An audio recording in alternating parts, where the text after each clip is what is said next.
An explosive report alleging a cover-up of Catholic priest sex abuses dating back decades. A grand jury in Pennsylvania just issued its report. It found evidence of more than 300 predator priests, all accused of sexually abusing more than 1,000 child victims.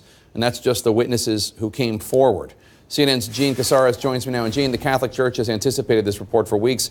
Now that it's out, the details are incredibly disturbing. Absolutely amazing. You know, Jake, grand jurors say that the pattern by the clergy was pretty much the same. The philosophy was not to help children, but to avoid scandal. Grand jurors say in the report that, quote, avoiding scandal appears over and over again in the documents that were recovered. And they reviewed over 500,000 internal church documents.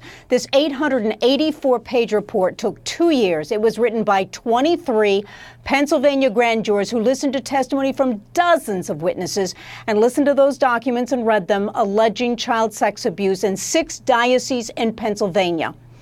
Credible allegations were found, as you say, against more than 300 priests. More than 1,000 child victims were identifiable, but it is truly believed that the numbers are in the thousands of victims.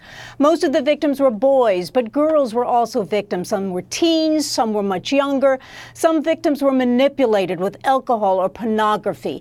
The abuse is far too graphic to describe in detail, but here's just one example. A priest sexually assaulted a little girl as he was visiting her in the hospital after she had her tonsils out.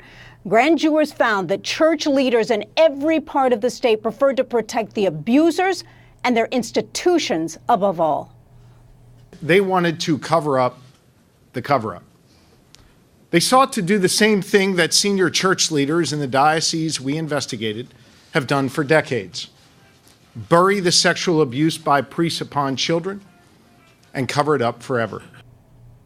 And Jake, the report also describes a priest who quit after being the subject of many child abuse complaints, but he asked for and received, according to this report, a letter of recommendation for work at Disneyland. And Gene, since so many of these cases are old and cannot be prosecuted, is anyone from the Catholic Church in Pennsylvania taking responsibility? Well, actually, the grand jury has 2 presentments, as they call them in Pennsylvania, for 2 priests that are within the statute of limitations. But the grand jurors say they want to change laws because there were victims in their 80s that remember being sexually assaulted, and that's just too long ago for these priests, if they even would be alive, to be prosecuted.